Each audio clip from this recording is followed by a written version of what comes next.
Negeri ini memanggilmu kawan, belajar bergerak berbagi untuk negeri, guru penggerak majukan pendidikan. Baik, bismillahirrahmanirrahim. Assalamualaikum warahmatullahi wabarakatuh. Selamat pagi, salam sejahtera untuk kita semua. Shalom, Om Swastiastu, Namo Buddhaya, salam kebajikan. Yang saya hormati Bapak Ibu guru yang hadir pada siang hari ini dalam kegiatan forum grup diskusi tentang budaya positif.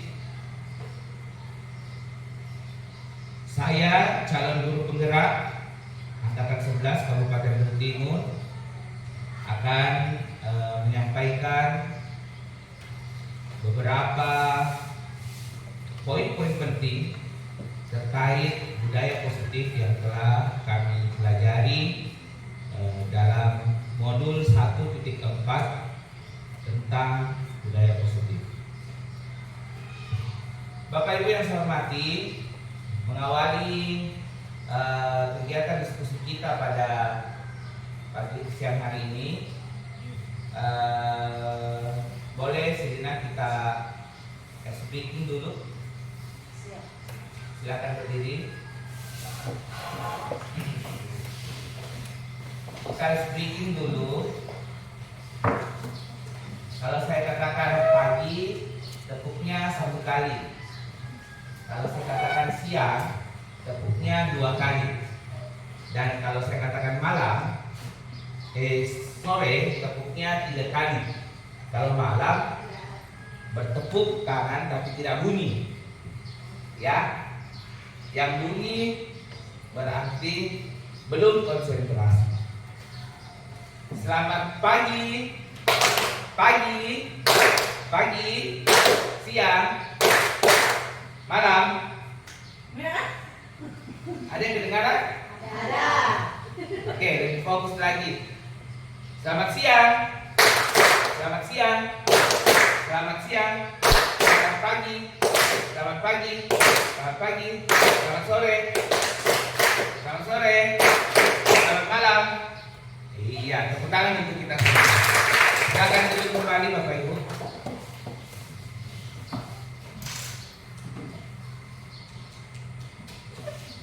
Baik, mengawali diskusi kita, saya punya pertanyaan pemantik untuk Bapak Ibu semua tentang budaya positif. Apa itu budaya positif Bapak Ibu? Ada yang bisa menyampaikan pendapatnya tentang budaya positif? Silakan. Silakan. Ibu selesai. Oper saja.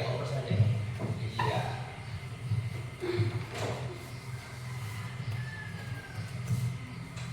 Terima kasih atas kesempatan yang diberikan kepada saya. Menurut saya, budaya positif adalah nilai-nilai keyakinan dan kebiasaan-kebiasaan di sekolah yang berpihak pada murid agar murid dapat berkembang menjadi pribadi yang kritis, penuh hormat dan bertanggung jawab. Terima kasih. Iya, bukan Ibu Tel. Ada yang bisa menguraikan pendapatnya lagi tentang apa itu budaya positif? Ibu Yudi, silakan.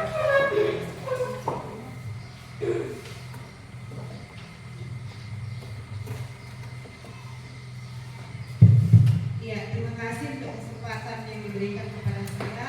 Menurut pendapat saya, budaya positif itu adalah lingkungan atau suasana di mana nilai-nilai sikap dan perilaku yang mendukung kesejahteraan, pertumbuhan dan keharmonisan yang menjadi hal utama.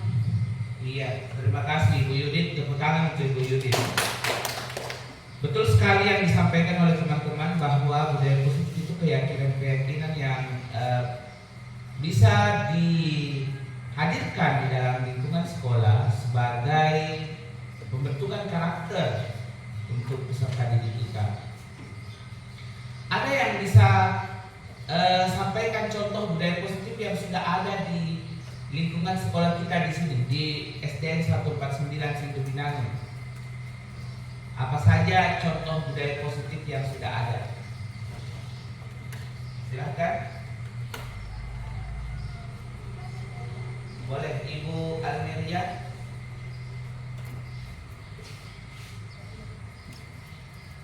Terima kasih atas kesempatan. Contoh budaya positif yang sudah ada di lingkungan kita, misalnya kerjasama atau kolaborasi, baik itu di sekolah maupun dengan orang tua siswa. Nah, contohnya kalau untuk orang tua siswa, kita telah membentuk paguyuban kelas. Terima kasih. Ada contoh yang lain? Bu Asti, silakan. Terima kasih atas kesempatannya. Contohnya pemimpin yang mendukung, misalnya kepala sekolah dan para pemimpin memberikan dukungan, inspirasi dan bimbingan kepada pengajar dan siswa untuk menunjukkan sikap teladan dan perilaku yang baik. Betul sekali.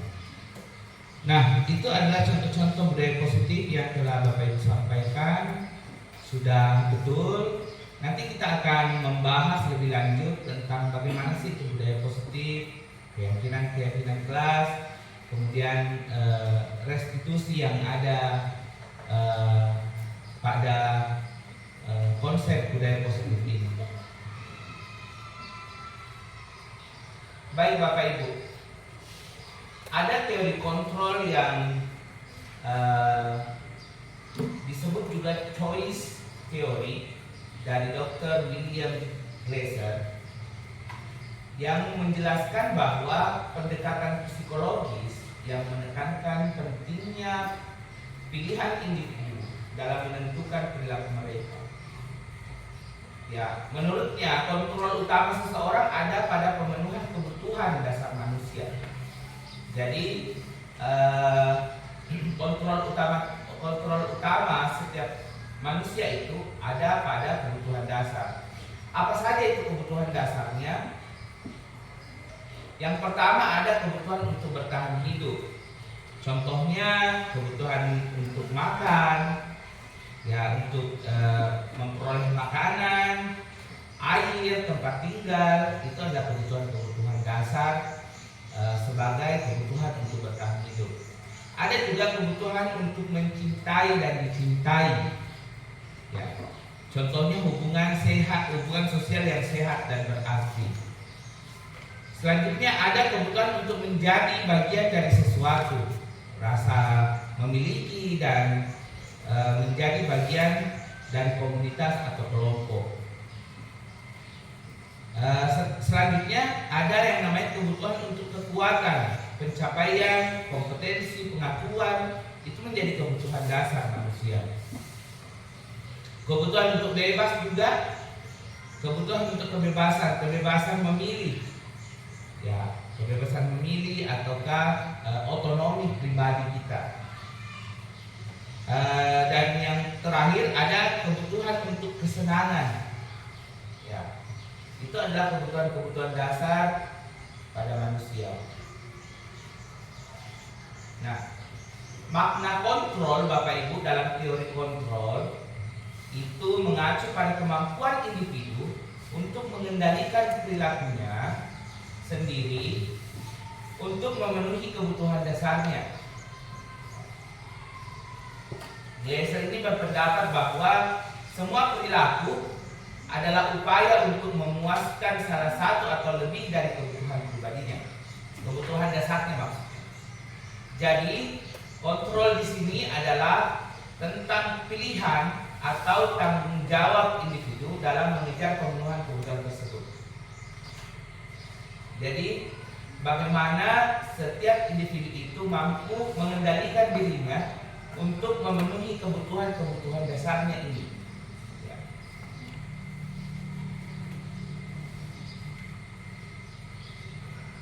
Nah, salah satu miskonsepsi atau kesalahan pandangan yang sering terjadi dalam kehidupan sehari-hari, bahwa dalam kehidupan sehari-hari ada keyakinan bahwa kita dapat atau harus mengendalikan orang lain.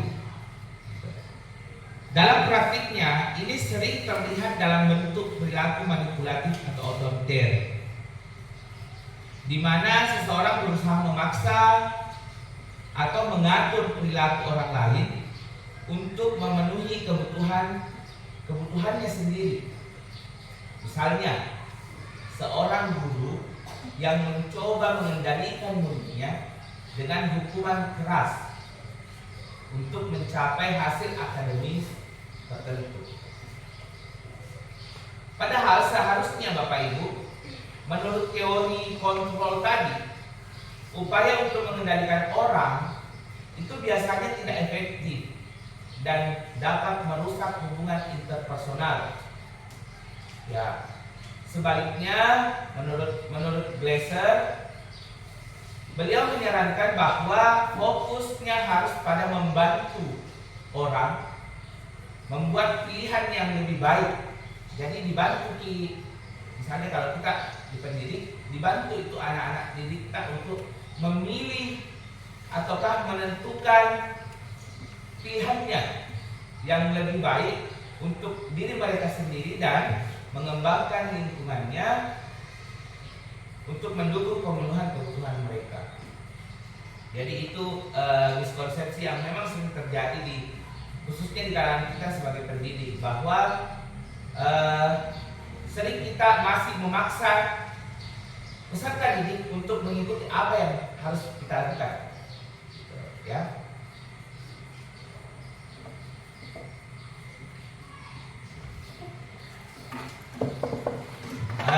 Baik Bapak Ibu, keyakinan kelas ini ya harus diintegrasikan dalam kehidupan sehari-hari. Jangan sampai hanya sebatas keyakinan, sehingga kita bisa mengevaluasi, dilihat, oh misalnya kita sudah cantumkan tentang tanggung jawab dalam keyakinan kelas kita, tetapi masih banyak anak yang tidak bertanggung jawab. Disampaikan, dijabarkan, oh ini nak, masih ada yang tidak bertanggung jawab. Apa masalahnya? Kenapa masih belum bisa menerapkan ini dalam keyakinan kelas kita, dalam sehari-hari?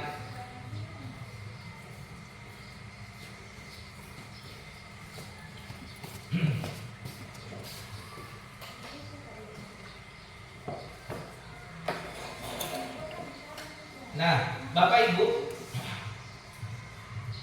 ada peran guru Bapak Ibu yang harus Bapak Ibu jalani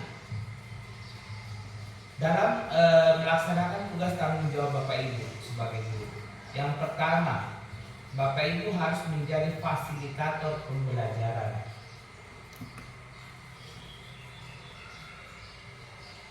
Setiap guru itu harus menyesuaikan metode pengajaran untuk memenuhi kebutuhan belajar yang beragam, termasuk siswa dengan tingkat kemampuan, gaya belajar, dan minat yang berbeda. Saya yakin dan percaya Bapak Ibu pahami bahwa di dalam kelas K, misalnya di kelas 3, ada 9 orang anak. 9 orang anak ini memiliki kebutuhan belajar yang berbeda. Bisa jadi ada yang masih mau dibimbing, ada yang sudah harus mandiri. Ini yang harus kita deteksi Bapak Ibu. Kecenderungan belajarnya, kecenderungan gaya belajarnya ini pun harus dideteksi. Jangan sampai kita melabel anak sebagai anak yang tidak sopan ataukah anak yang nakal hanya karena dia harus berdiri di tempatnya sambil belajar. Dia harus jalan-jalan sambil belajar. Ya, jangan sampai kita melabel itu, kau tidak tahu dibilang dulu, dulu, jangan berdiri terus. Ya, ini yang menjadi poin pertama. Yang kedua Bapak Ibu, sebagai guru kita harus menjadi pemberi dukungan emosional. Ya, harus bangun emosionalitas dengan anak. Jangan masuk ke dalam kelas sudah dipasang mukanya yang tidak ada senyumnya, sudah ditekuk, tambah dengan nada keras. Tidak tahu memang ini anak. Sudah 100 kali dikasih tahu, padahal baru 2 kali dikasih tahu. Yang ketiga, kita harus menjadi model untuk perilaku positif. Jadi setiap perilaku yang harus ditampilkan adalah perilaku yang positif, Bapak Ibu. Sebisa mungkin kita menghadirkan contoh-contoh atau keteladanan di depan peserta didik kita. Ya. Selanjutnya ada pendidik yang inklusif. Nah ini yang merangkul semua anak sesuai dengan kondisinya. Itu yang dimaksud pendidik yang inklusif. Jangan ada anak tak berkebutuhan khusus di dalam kelas, kita abaikan. Ya di situ kau nak duduk di situ. Biar saya ajak ini teman yang dia normal. Kau saja, lihat saja itu buku gambar-gambar saja melihat. Karena dia dikasih tahu, kau juga tidak tahu dia kau membaca dan sebagainya. Jangan abaikan anak satu orang pun. Saya berani bilang begini karena Bapak Ibu di sekolah kita ini tidak ada yang sampai 20 orang siswanya. Bahkan Bapak Ibu bisa betul-betul secara mendalam mendeteksi karakternya, kondisi orang tuanya, dan semuanya yang sudah kita susun formatnya. Kemudian Bapak Ibu harus menjadi penyelenggara penilaian yang berbasis kompetensi. Saya tidak mau lagi lihat di sekolah kita ini misalnya ada asesmen yang dilakukan, satu kali asesmen semua tidak tuntas, atau kedua ujian tuntas.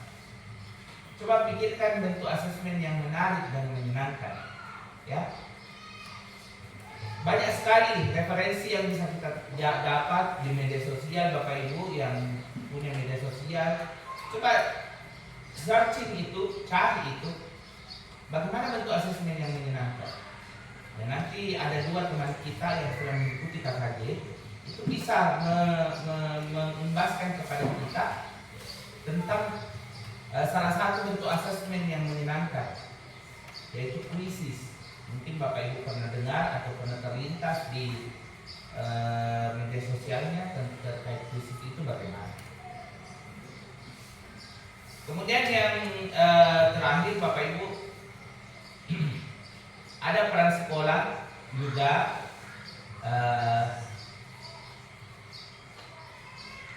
Peran sekolah yang terpenting adalah bagaimana menciptakan lingkungan yang aman dan mendukung, menyediakan program layanan yang beragam, kemudian berkolaborasi dengan komunitas dan orang tua. Ini sudah kita lakukan, dan pengembangan profesional guru ini juga sering kita lakukan. Bagaimana guru itu tetap terus dikembangkan kompetensinya. Tidak boleh bilang sedang belajar, tidak. Misalnya Bapak Ibu sudah belajar tentang ATP, selanjutnya Bapak Ibu harus belajar tentang modul ajar, misalnya RPP. Setelah Bapak Ibu belajar RPP, Bapak Ibu tidak boleh berhenti di situ. Bapak Ibu harus belajar bagaimana menggunakan RPP itu. Nah itu semua nanti kita akan latihankan. Bahkan kalau perlu kita sama-sama duduk di satu kelas, melihat satu orang mengajar, kemudian kita kritisi, kita kasih saran, masukan. Apa yang kurang? Kenapa siswanya pada cemberut? Ini nanti akan kita lakukan. sudah memastikan di beberapa program yang sudah kita buat harus dilakukan. Jadi kalau ada yang merasa dongkol, banyak sekali Pak. Memang kita merasa berat sekali di awal, tapi ketika kita sudah belajar itu semua, nanti kedepannya harus dirasa, oh ini manfaatnya, ya. Nah Bapak Ibu, restitusi tadi saya sudah jabarkan. Ada yang namanya segitiga restitusi Bapak Ibu, ya. Nah, pertama ada konsep segitiga ini saling berhubungan, ya. Kalau kita lihat dalam segitiga ini ada kalimat menanyakan keyakinan. Setelah Bapak Ibu menanyakan keyakinan, Bapak Ibu harus menstabilkan identitasnya. Setelah distabilkan, validasi tindakan-tindakan yang salah. Setelah itu kembali menanyakan keyakinannya. Jadi ini menjadi satu kesatuan. Tidak boleh ada yang tidak dilaksanakan. Pada menanyakan keyakinan, Bapak Ibu bisa menanyakan keyakinan kelas apa yang telah kita sepakati. Jadi pada saat Bapak Ibu menindaki anak atau ada kasus, ini dulu yang ditanya. Nah, keyakinan apa yang sudah kita sepakati? Kira-kira kamu mau seperti apa kah? Kamu mau menjadi orang yang bagaimana kah? Tanya dulu, biar mereka jawab. Jangan diintervensi, jangan ditekan. Kau itu begini, kau itu begini. Tidak. Tanyakan dulu. Setelah itu, sampaikan, stabilkan identitasnya. Nah, memang setiap orang itu pasti pernah bikin salah. Sampaikan itu dengan berbagai motivasi dan sebagainya. Kamu itu bukan satu-satunya anak yang pernah bikin salah. Pak guru, ibu guru, teman-temanmu juga pernah salah.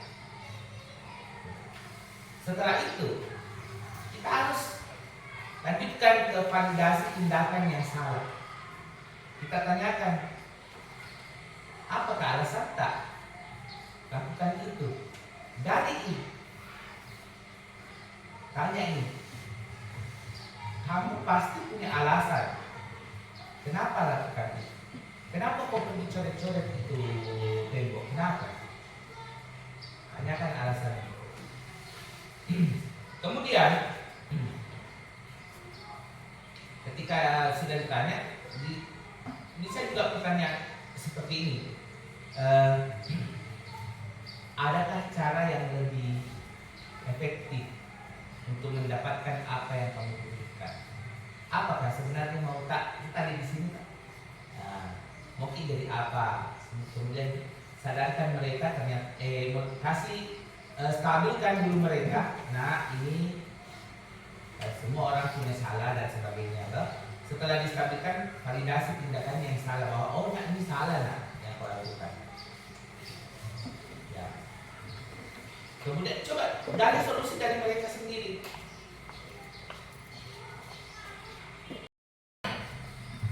Baik Bapak Ibu, di sini ada ilusi guru mengontrol murid. Ya. Kita ini berada di mana ya? Pada dasarnya kita tidak dapat memaksa murid untuk berbuat sesuatu jikalau murid tersebut memilih untuk tidak melakukannya. Nah, ada juga ilusi bahwa semua perbuatan positif efektif dan bermanfaat.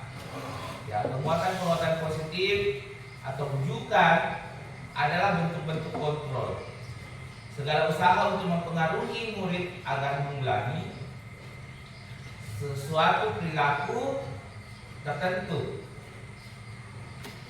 Kemudian ada juga ilusi bahwa kritik dan membuat orang merasa bersalah dapat menguatkan karakter. Yang terakhir ada ilusi bahwa orang dewasa memiliki hak untuk memaksa. Ya, semua ilusi-ilusi ini itu akan terbantahkan menggunakan teori kontrol tadi.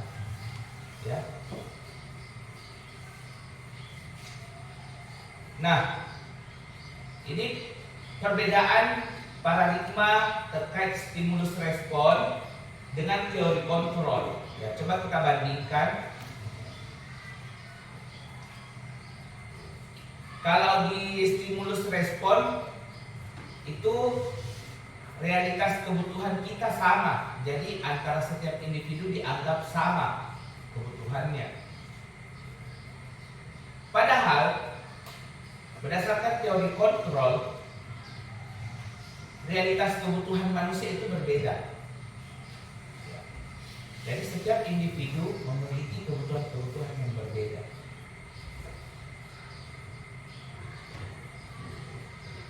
Nah, pada stimulus respon juga semua orang melihat hal yang sama.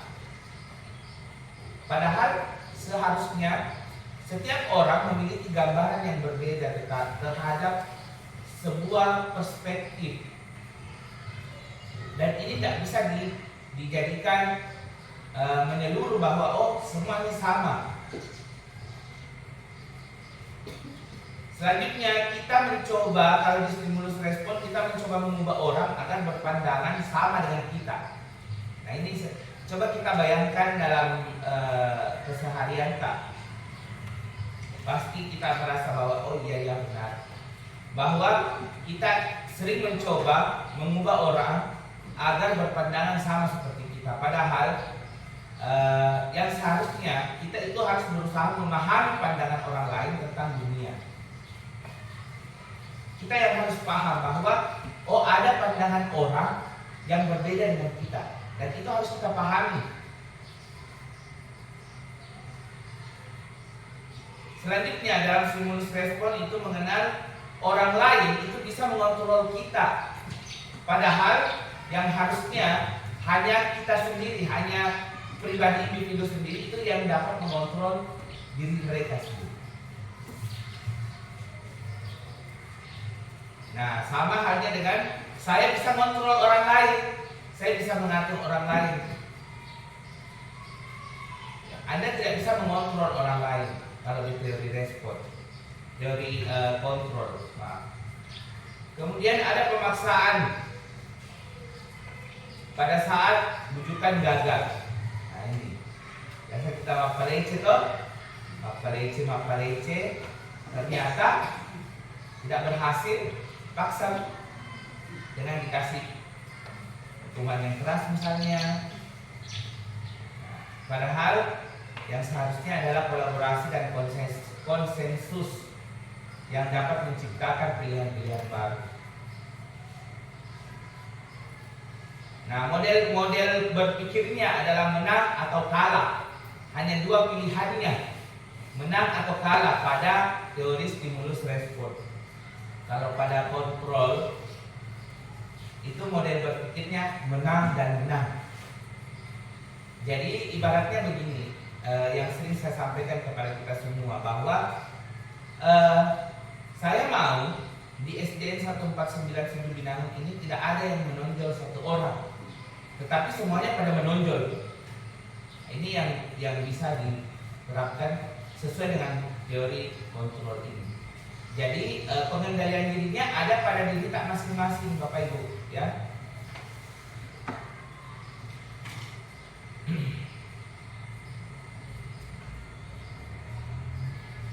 Nah, Bapak Ibu, apa dampaknya atau implikasinya ketika perubahan paradigma ini kita sesuaikan atau kita jalankan? Nah, yang pertama fokus pada pilihan dan tanggung jawab. Individu bertanggung jawab atas perilaku mereka sendiri dan memiliki kemampuan untuk memilih bagaimana mereka akan bertindak. Dan ini juga bisa diterapkan di setiap kelas masing-masing. Selanjutnya, motivasi internal. Lebih banyak perhatian yang diberikan pada motivasi internal, dan bagaimana lingkungan dapat mendukung individu dalam pemenuhan kebutuhan dasarnya. Kemudian yang ketiga adalah hubungan interpersonal, di mana hubungan yang sehat dan mendukung itu menjadi kunci untuk membantu individu membuat pilihan yang baik dan memenuhi kebutuhan mereka.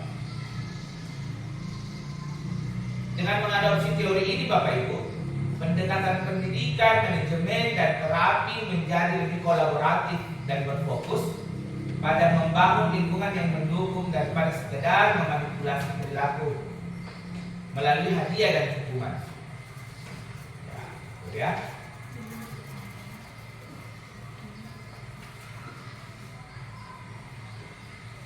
Nah, ini sudah berkaitan dengan tugas tanggung jawab sebagai seorang guru di dalam kelas, bahwa ada yang namanya disiplin positif. Apa itu disiplin positif? Pendekatan pendidikan atau pengasuhan yang berfokus pada mengajar anak-anak dengan cara-cara yang konstruktif untuk berperilaku melalui penghargaan, dukungan, pemahaman daripada hukuman atau paksaan. Jadi selalu berpandangan positif, ya, memberikan penghargaan, dukungan, ya. Tujuannya adalah untuk membangun kemampuan sosial, emosional, dan kognitif anak dengan cara menghormati, dan memberdayakan mereka. Beberapa prinsip utama dari disiplin positif ini, yang pertama menghormati anak. Nah, ini harus mulai dibiasakan bagaimana mengakui dan menghormati perasaan dan pandangan anak. Jadi ketika kita masuk ke dalam kelas, kita nggak bisa menjadi otoriter. Guru bukanlah penentu utama keberhasilan itu, tetapi dari motivasi anak sendirilah. Makanya kita harus mengakui dan menghormati perasaan-perasaan mereka. Di awal pembelajaran di pagi hari, sebisa mungkin kita harus memahami perasaan mereka. Jangan sampai kita masuk ke dalam kelas, ada anak yang tidak fokus, kemudian kita marahi.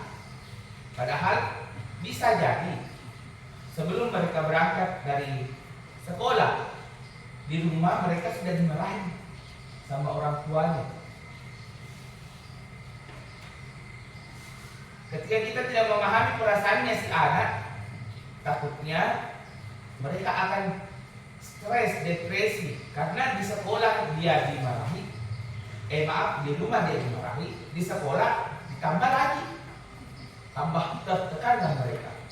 Nah, ini yang menjadi pembelajaran bagi kita, bahwa ada yang namanya disiplin positif. Pembelajaran dari kesalahan, prinsip yang kedua, Bapak Ibu.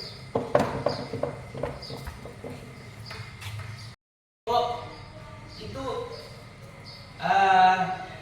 berpengaruh untuk kesehatannya, apakah tidak baik untuk kesehatannya, itu kan semua harus dipikirkan.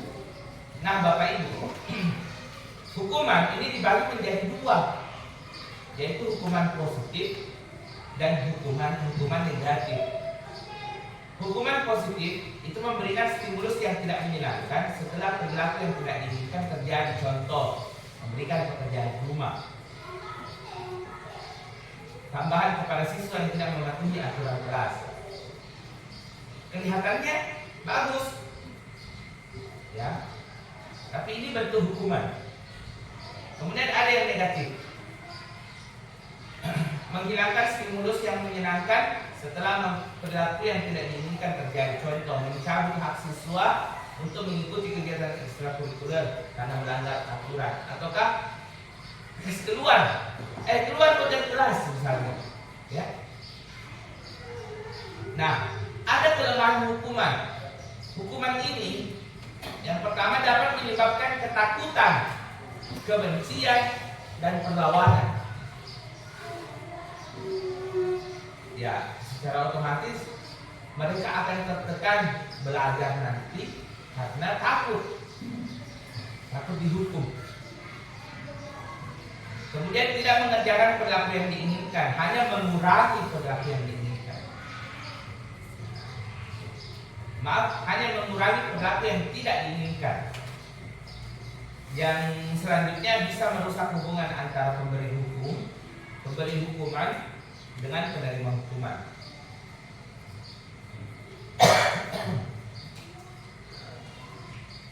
Nah, selanjutnya ada konsep penghargaan. Tadi itu hukuman, lawannya adalah penghargaan. Apa itu penghargaan? Penghargaan adalah tindakan yang diambil untuk meningkatkan atau memperkuat perilaku yang diinginkan dengan memberikan konsekuensi yang menyenangkan atau positif. Contoh penghargaan positif yaitu memberikan stimulus yang menyenangkan setelah ada perilaku yang terjadi. Contohnya memberi pujian atau hadiah kepada siswa yang menunjukkan perilaku baik. Kemudian ada penghargaan negatif, Bapak Ibu, yaitu contohnya menghapus tugas tambahan setelah mereka menunjukkan perbaikan dalam perilaku. Nah, apa kelebihannya dari penghargaan? Yang pertama, mendorong dan memperkuat perilaku positif. Yang kedua, meningkatkan motivasi dan keterlibatan. Dan selanjutnya adalah membangun hubungan positif antara pemberi penghargaan dengan penerima penghargaan. Selanjutnya, nah ini ada yang namanya pendekatan restitusi. Nah, ini hal baru ya bagi kita, mungkin baru kita dengar. Atau ada yang sudah paham apa itu pendekatan restitusi, Bapak Ibu? Nah, pendekatan restitusi itu adalah pendekatan yang menekankan pada pemulihan atau perbaikan. Perbaikan hubungan dan situasi setelah terjadi perilaku yang tidak diinginkan. Daripada kita fokus pada hukuman atau penghargaan, ya pendekatan ini menjadi penekanannya pada tanggung jawab individu untuk memperbaiki kesalahan mereka dan memulihkan sendiri kerusakan yang telah terjadi. Ada prinsipnya. Pendekatan restitusi yang pertama adalah pemahaman dan pengakuan bahwa setiap individu harus memahami dampak dari tindakan mereka dan mengakui kesalahan mereka. Dikasih pahami dampaknya dan disuruh akui kesalahannya gitu. Ya. Kemudian ada yang namanya tanggung jawab dan akuntabilitas. Ya, jadi setiap individu itu bertanggung jawab atas tindakan mereka dan terlibat dalam proses pemulihannya. Contoh, siswa yang mencoret-coret meja misalnya, ya, kita kasih tahu dan ini dampaknya bagaimana. Nah, kira-kira caranya untuk memperbaiki kembali ini coretan seperti kondisi semula itu seperti apa? Kita tanyakan saja. Mereka akan tahu secara sendiri bahwa iya Pak, itu begini dan begini. Yang ketiga, pemulihan dan perbaikan. Fokus pada memperbaiki kerusakan yang telah terjadi dan memulihkan hubungan yang terganggu. Jadi, contohnya anak yang berkelahi misalnya. Dua anak yang berkelahi ini itu jangan dikasih hukuman, tapi disadarkan mereka. Kenapa bisa berkelahi? Perbaiki hubungannya kembali antara dua ini. Ya. Yang selanjutnya adalah pembelajaran dan pengembangan.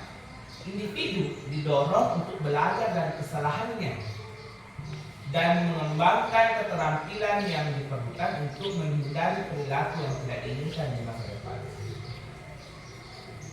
Ya, ini ada contoh pendekatan restitusi bahwa seorang siswa yang merusak properti sekolah dapat diminta untuk membantu memperbaiki kerusakan atau melakukan pekerjaan komunitas sebagai cara untuk memperbaiki kesalahannya mereka.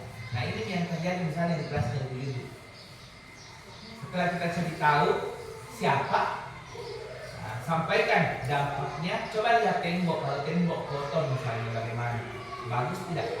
Kira-kira kalau ini sudah dicat, kalau kotor, kira-kira mau diapain? Dicuci kalau bisa. Kalau bisa dicuci, coba cuci. Nah, kalau tidak bisa dicat ulang, bagaimana solusinya? Panggil orang tuanya, diskusikan bersama. Ada contoh lain. Ini tadi seperti yang saya sampaikan tadi, bahwa seseorang mahasiswa yang terlibat dalam konflik atau berkelahi dengan teman sekelas dapat didorong untuk berdialog, diskusi mereka. Kalau masih ada yang tinggi nadanya kan misalnya, dia buat yang salah, dia yang salah. Coba tengahi dulu, suruh diam, suruh tenang, jangan langsung dimarahi. Kau itu.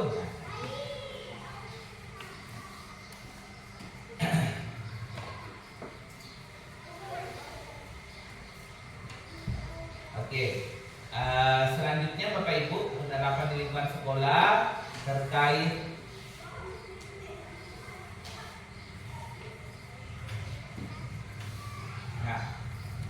menggunakan penghargaan untuk motivasi siswa, kemudian menggunakan hukuman itu dengan hati-hati, dan menerapkan restitusi untuk memperbaiki kesalahan. Ya.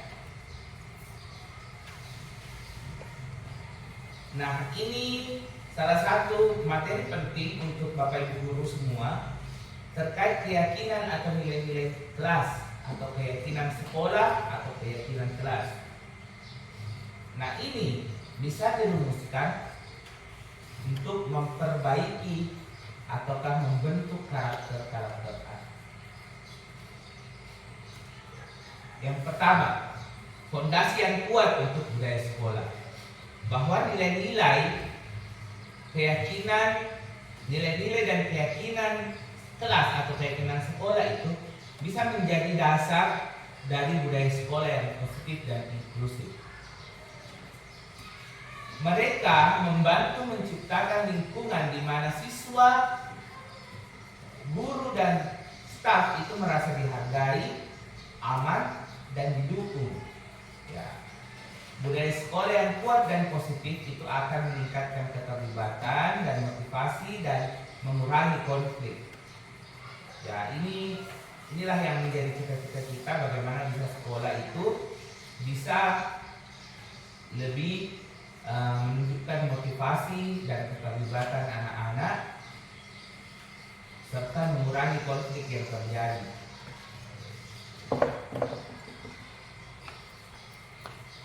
Bapak Ibu yang saya hormati, panduan dalam pengambilan keputusan. Nah, nilai-nilai atau keyakinan kelas ini juga bisa jadi panduan yang jelas untuk mengambil keputusan dalam kehidupan sehari-hari, baik itu tingkat individu maupun kelembagaan.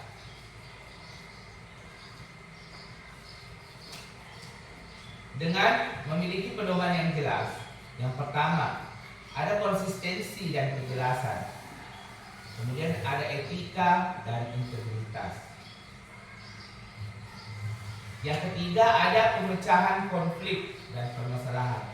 Jadi keyakinan kelas ini bisa dijadikan sebagai pemecahan masalah ataukah menyelesaikan konflik, ya. Kemudian ada pengembangan karakter dan keterampilan siswa melalui nilai-nilai sekolah atau keyakinan kelas ini bisa mengembangkan karakter dan keterampilan sosial siswa.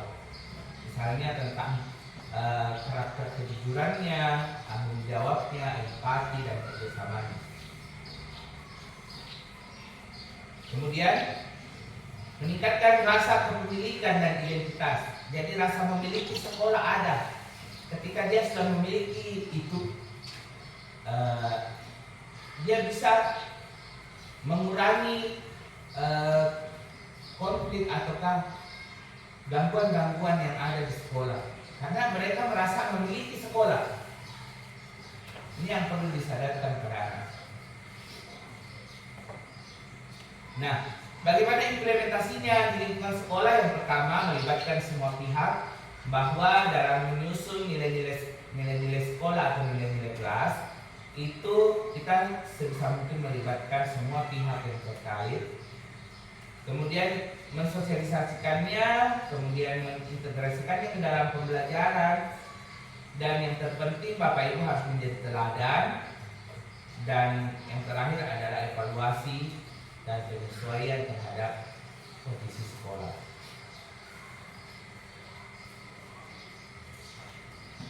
Nah, Bapak Ibu, yang pertama yang harus dilakukan dalam menentukan keyakinan kelas, kita harus mengidentifikasi dulu nilai-nilai utama.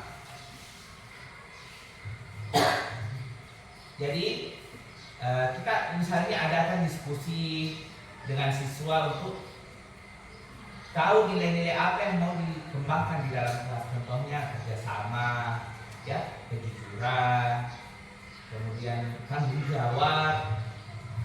Setelah itu Bapak Ibu bisa mengumpulkan masukan-masukan itu, menjadikan dasar sebagai keyakinan kelas. Jadi bukan lagi aturan-aturan yang Bapak Ibu bikin sendiri, ya. Contoh, anak-anak minta izin ya kalau keluar kelas, harus dari mereka diskusikan. Nah, misalnya kalau keluar kelas itu, kalau mau keluar kelas saat pembelajaran itu bagusnya bagaimana? Nah, mungkin ada yang angkat tangan Pak, ataukah ada yang bilang tulis di kertas Pak, kalau mungkin minta isi supaya tidak ganggu teman Kak, ataukah langsung melapor ke ibu guru Pak, atau Pak Guru kalau mau izin. Itu ditampung, kemudian kita menyimpulkan, oh iya Nana, jadi kalau mau minta izin, menurut kesepakatan kita harus sepengetahuan ibu guru, misalnya harus sepengetahuan Pak Guru, dengan cara yang sederhana saja, angkat tangan saja. Nah, sampaikan ini kemana, itu ditulis lagi satu. Jika mau minta izin silahkan angkat tangan dan sampaikan ke guru. Jadi mereka akan melakukan itu, ya, tidak keluar masuk saja. Nah, pada saat tidak ada ini keyakinan kelas, mereka keluar masuk, ini menjadi permasalahan bagi kita, mengganggu ini dan sebagainya. Kita kasih lagi hukuman. Itu ya yang menjadi poin penting yang harus kita pahami bersama, Bapak Ibu. Kemudian setelah kita identifikasi nilai, kita berusaha menerjemahkan nilai itu dalam sebuah bentuk keyakinan. Ya. Nah, kita guru itu bekerja sama dengan siswa untuk menyusun pernyataan keyakinan yang mencerminkan nilai-nilai yang telah teridentifikasi, Bapak Ibu. Contoh, tambahkan contoh konkret bagaimana keyakinan itu dapat diterapkan dalam kehidupan sehari-hari. Nah, hasilnya nanti ini berupa dokumen. Jadi nanti bisa dipajang, Bapak Ibu. Ditulis keyakinan kelas 6. 1. Bertanggung jawab terhadap semua fasilitas yang ada di dalam kelas, misalnya, dan seterusnya. Selanjutnya, sosialisasi dan penerapan. Sosialisasi ini, Bapak Ibu, tidak hanya terbatas pada guru ke siswa, tetapi ini juga perlu disampaikan kepada siapa? Kepada orang tuanya. Bahwasanya, oh ini ada loh keyakinan kelas di kelas saya. Nah, ini yang harus dilaksanakan oleh semua warga kelas. Ya, bukan cuma nanti jangan sampai bilang, oh itu keyakinan kelas hanya untuk siswa saja, Pak. Tidak, karena kita sudah sepakati berarti kita juga harus menerapkan itu. Contoh, dilarang duduk di meja ya, misalnya kita sudah sepakat. Nah, tiba-tiba datang ibu gurunya duduk di atas meja. Itu akan menjadi koreksi bagi siswa. Nanti pas bilang, itu ibu guru kenapa duduk di meja? Dan marah. Tidak boleh marah bilang, fatwa ini anak. Karena kita sudah sepakat bersama. Olehnya itu kita langsung minta maaf. Oh maaf nak, ibu guru hilaf. Kembali duduk di kursi. Tidak berat sebenarnya ketika kita bisa mengontrol diri kayak tadi teori yang pertama, kontrol diri. Teori kontrol. Jangan malu untuk bilang terima kasih, jangan malu untuk bilang minta maaf kepada anak. Karena anak ini ibaratnya manusia gini, rekan kerja tak. Guru itu rekan kerjanya manusia, anak, siswa, kepala sekolah, orang tua, rekan kerja itu semua itu. Dan itu yang harus diberikan porsinya. Jangan sampai kita menganggap anak adalah benda yang harus kita bentuk sesuai mau tak. Itu yang perlu dipahami bersama. Nah, yang paling penting adalah pengintegrasian nilai-nilai ini atau keyakinan kelas ini ke dalam kehidupan sehari-hari.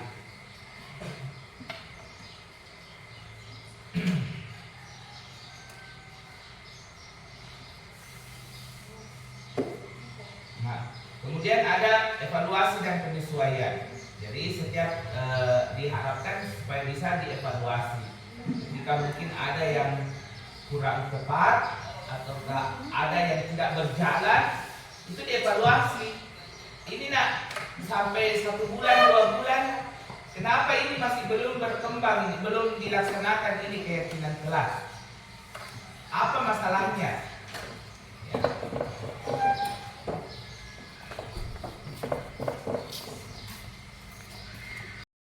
Baik Bapak Ibu, yang kedua tentang disiplin positif. Prinsipnya adalah pembelajaran dari kesalahan. Jadi menganggap bahwa kesalahan ini itu adalah kesempatan untuk belajar dengan alasan daripada alasan untuk menghukum. Jadi Bapak Ibu itu ya. Untuk yang ketiga, penetapan batas yang jelas dan konsisten. Nah ini, Bapak Ibu harus ada penetapan aturan yang jelas dan masuk akal yang dapat diikuti dengan konsisten. Kemudian mengajarkan keterampilan sosial, bahwa dalam mengajarkan keterampilan sosial anak akan lebih peka, ya, lebih empati, mampu bekerja sama, dan mampu mengelola emosinya. Dan yang terakhir, membangun hubungan yang positif. Membangun hubungan yang positif antara kita guru dengan anak itu perlu, ya.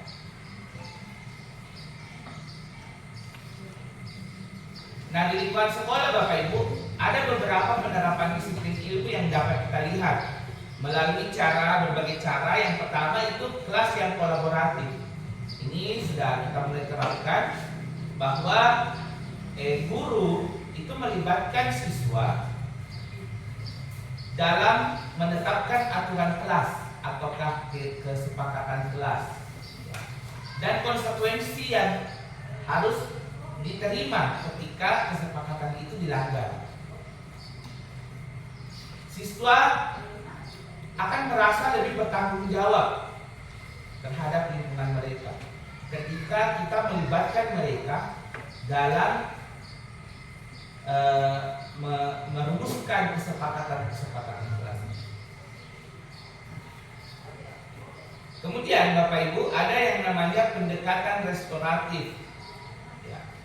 Guru membantu siswa yang berperilaku buruk untuk memahami dampak atau dampak perbuatan mereka. Jadi ketika ada anak di dalam kelas yang melakukan perbuatan yang buruk, itu disadarkan mereka dulu bahwa apa dampaknya ketika kau melakukan ini. Jangan langsung dihukum dan dimarahi. Tapi tidak sebatas itu, ya, tidak sebatas kita sudah menjelaskan dampaknya, tetapi bagaimana kita bisa mencari cara untuk memperbaikinya. Kemudian ada juga penggunaan penguatan positif, memberikan pujian atau penghargaan untuk perilaku yang diinginkan sehingga memperkuat perilaku tersebut. Kemudian pemecahan masalah bersama. Nah, ini yang paling penting, libatkan anak untuk mencari solusi terhadap apa yang menjadi permasalahan di kelas. Contoh Bapak Ibu ya, misalnya di kelas kan tidak ada gorden misalnya, di kelas tak panas, kena sinar matahari langsung. Mereka akan merasa, Bu, panas. Tanyakan solusinya kepada mereka, kira-kira solusinya bagaimana? Mau pindah? Kalau pindah di sini bertumpuk. Apa kira-kira solusinya? Oh, tutup jendelanya. Bagaimana cara ditutup jendelanya? Pakai gorden dan segala macam. Jadi mungkin mereka sendiri yang akan menemukan solusi dari apa permasalahan yang mereka hadapi.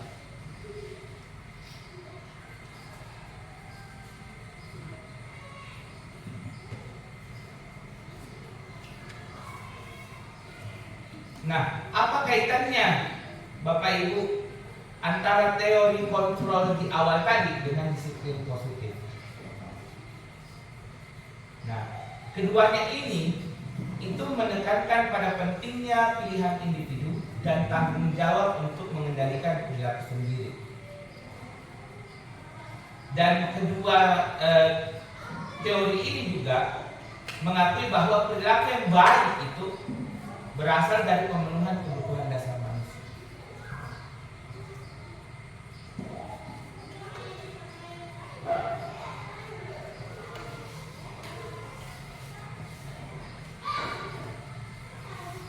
Nah, apa langkah-langkah yang dapat diambil oleh sekolah untuk melakukan penerapan disiplin positif ini? Yang pertama, melibatkan seluruh warga sekolah. Jadi seluruh warga sekolah termasuk kepala sekolah, guru, siswa, orang tua, komite sekolah itu harus terlibat dalam pembiasaan terkait disiplin positif ini. Yang selanjutnya adalah mengidentifikasi nilai-nilai yang ada di sekolah. Sekolah harus mengidentifikasi nilai-nilai ini dan yang relevan dengan visi dan misi yang ada di sekolah. Nilai-nilai ini kemudian harus dijabarkan secara jelas dan dipahami oleh seluruh warga sekolah. Selanjutnya harus ada sosialisasi dan implementasi. Kemudian pemberian contoh dari pimpinan sekolah.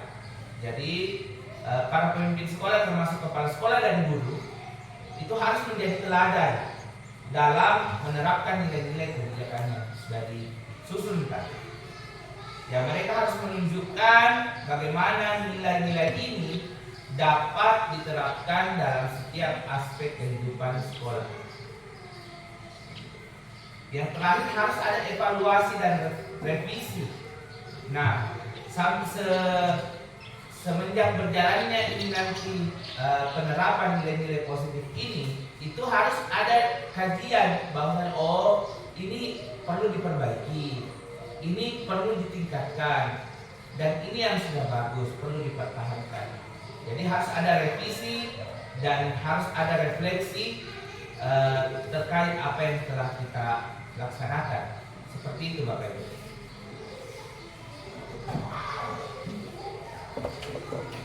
Bapak Ibu, selanjutnya kita masuk pada teori motivasi dan motivasi intrinsik.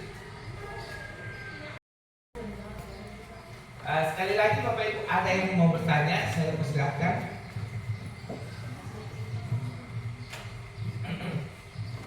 Ya, Pak Mansur, silakan Pak Mansur. Terima kasih Pak atas kesempatannya.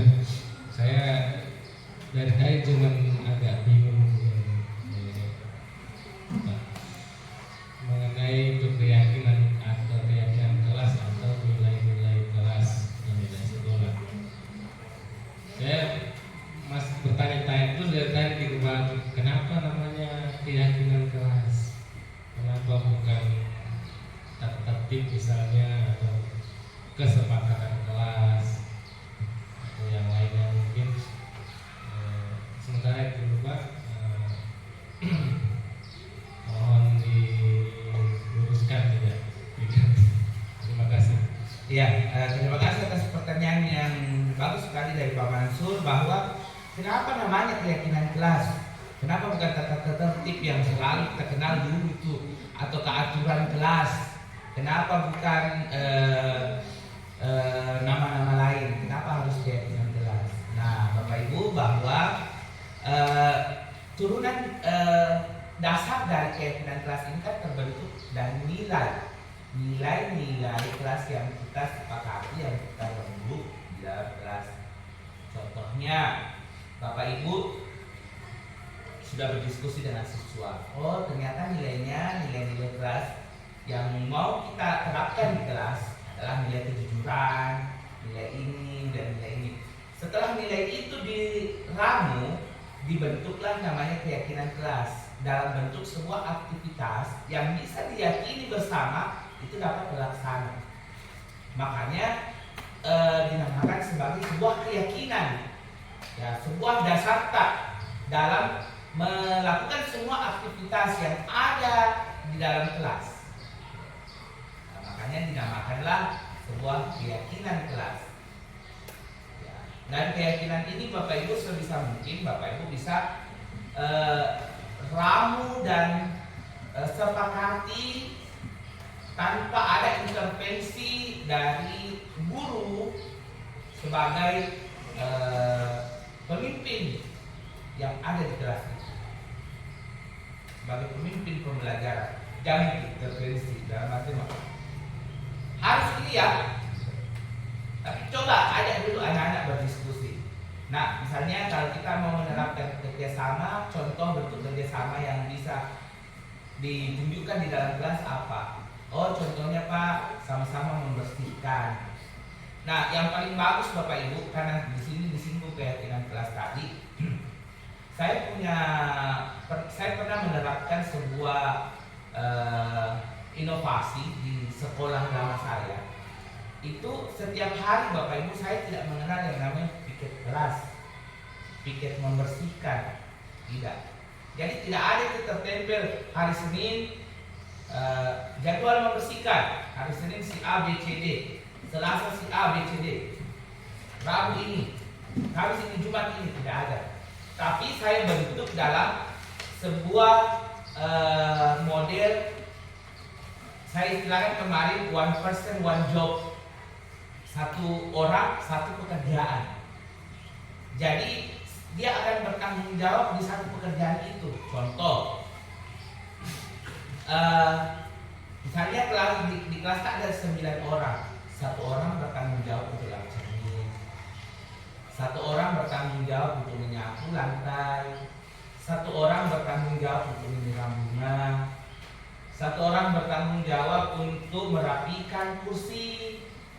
Jadi itu yang dia lakukan setiap hari, sampai pada saat kita evaluasi dan refleksinya. Oh, mungkin di rolling lagi, si ini lagi yang ini, si ini lagi yang menyapu. Ya, tidak untuk salah satu tahun pelajaran, tidak, tetapi usahakan ada perrollingan. mereka bisa, oh ternyata saya punya tanggung jawab loh di sini.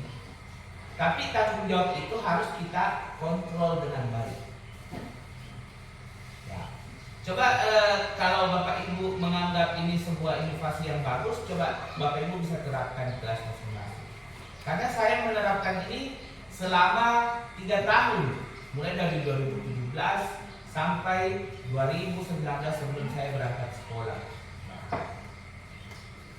Dan berhasil, anak-anak bisa melaksanakan tanggung jawabnya masing-masing tanpa harus diperintah lagi, tanpa harus ada yang cemburu. Si A Pak tidak membersihkan, si B Pak tidak membersihkan, pasti begitu kelas. Kalau kita pakai jadwal membersihkan, ya seperti itu Bapak Ibu. Nah, ketika pun ada nanti yang mau didiskusikan, nanti kita akan diskusikan lebih lanjut di forum-forum lain, ataukah bisa secara tidak formal di kantor atau di mana. Terima kasih atas perhatian kita semua. Saya mengajak kepada kita semua bagaimana bisa memberikan pelayanan terbaik terhadap anak didik kita yang ada di kelas masing-masing. Ingat, ada teori kontrol, disiplin positif, dan yang terpenting adalah bagaimana menyelesaikan masalah dengan menerapkan tindakan restitusi ini. Dan kita semua dapat menjadi guru yang memahami peran dan tanggung jawabnya masing-masing di dalam kelas sebagai pemimpin pembelajaran. Terima kasih sekali lagi, mohon maaf ketika ada kekurangan, itu murni dari saya pribadi, dan kelebihan-kelebihan yang saya sampaikan itu datangnya dari Tuhan. Saya akhiri dengan ucapan billahi taufiq wal hidayah. Assalamualaikum warahmatullahi wabarakatuh.